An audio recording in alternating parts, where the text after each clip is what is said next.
मारण क्रिया प्रयोग। इसका नाम आपने कभी ना कभी कहीं ना कहीं जरूर सुना होगा, जैसा कि इसके नाम से ही झांत होता है कि इसका अर्थ है किसी को जान से मारने के उद्देश्य से की गई क्रिया। परंतु इस क्रिया को करना इतना आसान नहीं है। इस क्रिया को करने के लिए व्यक्ति के पास सिद्धि होना अति आवश्यक है। बिना सिद्धि के इस क्रिया को कोई भी व्यक्ति नहीं कर सकता। मारण क्रिया अघोर तंत्र की सबसे खतरनाक क्रिया है। इस क्रिया से व्यक्ति शीघ्र ही मृत्यु को प्राप्त होता है। जहां तक हो सके साधक को ऐसी क्रियाओं से दूर ही रहना चाहिए।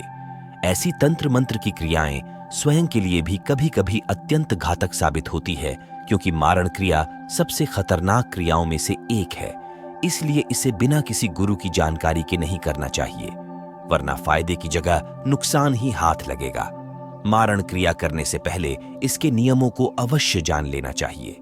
इस क्रिया का इस्तेमाल करके तांत्रिक या फिर कोई भी ऐसा व्यक्ति जिसने सिद्धि प्राप्त की है, वह किसी की भी जीवन लीला को कभी भी समाप्त कर सकता है। अर्थात ऐसा तांत्रिक अथवा व्यक्ति किसी की भी जान आसानी से ले सकता है। इसमें सबसे बड़ी बात यह है कि तांत्रिक अथवा सिद्ध व्यक्ति को उस व्यक्ति के पास जाने की भी आवश्यकता नहीं है जिसे वह मारना चाहता है। इसमें सारा काम दूर बैठे बैठे ही हो जाता है, और जिस पर मारण क्रिया की जाती है वह व्यक्ति निश्चित दिन के अंदर मृत्यु को प्राप्त होता है। यानी मारण क्रिया के समय निश्चित किए दिन पर ही उस व्यक्ति की मृत्यु हो जाती है। ग्रामीण इलाकों में इसी मियादी के नाम से जाना जाता है। अगर पीड़ित व्यक्ति जिसके ऊपर मारण क्रिया किया गया है निश्चित दिन से पहले किसी पंडित, किसी अन्य तांत्रिक या फिर किसी सिद्ध व्यक्ति से अपने आप को दिखा लेता है, तब उसके बचने की संभावना होती है। परंतु ऐसा बहुत कम ही होता है, क्योंकि यह प्रयोग कभी कभी देवी देवताओं को वचनबद्ध या फिर मंत्र से बंधित करके किया जाता है। इसका मतलब यह नहीं है कि कोई देवी देवता पीड़ित व्यक्ति को नहीं बचा सकता है। अगर कोई माता कमला, देवी भैरवी, देवी बगलामुखी, देवी काली, हनुमान जी आदि जैसे सिद्ध व्यक्ति इस क्रिया को निष्फल करने में सक्षम है। इस क्रिया का ज्यादातर उपयोग ऐसे व्यक्तियों द्वारा किया जाता है जो अपने किसी दुश्मन को खत्म करना चाहते हैं।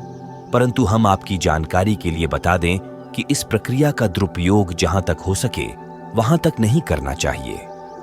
दोस्तों, अब तो यह आप जान ही गए होंगे कि मारण क्रिया क्या है और मारण क्रिया का इस्तेमाल किस लिए किया जाता है। चलिए अब आपको हम इस बात की जानकारी देते हैं कि आखिर मारण क्रिया कैसे की जाती है। इसके पहले हम आपको यह बताएं कि मारण क्रिया कैसे की जाती। हम आपको एक बात स्पष्ट कर दें कि हमारा उद्देश्य किसी भी व्यक्ति का अहित करना नहीं है। ये वीडियो केवल जानकारी देने के उद्देश्य से बनाया जा रहा है। इस तरह का प्रयोग कोई साधारण प्रयोग नहीं है, इसलिए आप इससे दूर ही रहे और माता जगदम्बा की सेवा करें। आप स्वतः ही सारे तंत्र मंत्र और महाविद्याओं के झांता बन जाएंगे। आपको मोक्ष की प्राप्ति होगी। इस क्रिया को बहुत तरीके से किया जाता है, लेकिन आज हम आपको नींबू द्वारा किए जाने वाले मारण विधि के बारे में जानकारी देंगे। इस क्रिया को करने के लिए एक साफ सुथरी और एकांत स्थान की जरूरत पड़ती है। उस स्थान पर पीली मिट्टी से चौका लगाकर उस पर सफेद चादर बिछा दिया जाता है। फिर घी का दिया जलाया जाता है और पश्चिम की ओर मुंह करके आसन पर बैठा जाता है। भोग लगाने के लिए हलवा पूरी, गांजा, मेवा, चिल्लम और इत्र तथा 2 लौंग की जरूरत होती है। इसके बाद गुप्त मारण मंत्र की 21 माला 40 दिन तक लगातार जाप करना पड़ता है। एक माला में 108 जाप होता है। लगातार 40 दिन इस मंत्र का जाप करने से यह मंत्र सिद्ध हो जाता है। उसके बाद जब भी इस मंत्र का प्रयोग करना होता है तब 108 बार इस मंत्र का जाप करके नींबू को अभिमंत्रित कर लिया जाता है। इसके बाद जब नींबू में आधी सुई चुभा ही जाती है तो शत्रु को पीड़ा बहुत बड़ा होता है, और जब सुई को नींबू के आर पार कर दिया जाता है तो शत्रु तुरंत ही मर जाता है। दोस्तों, यह प्रयोग 2 शक्तियों से किया जाता है।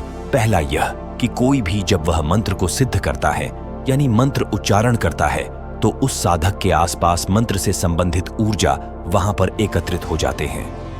वह ऊर्जा साधक की इच्छा को पूर्ति करने के लिए तत्पर रहती है।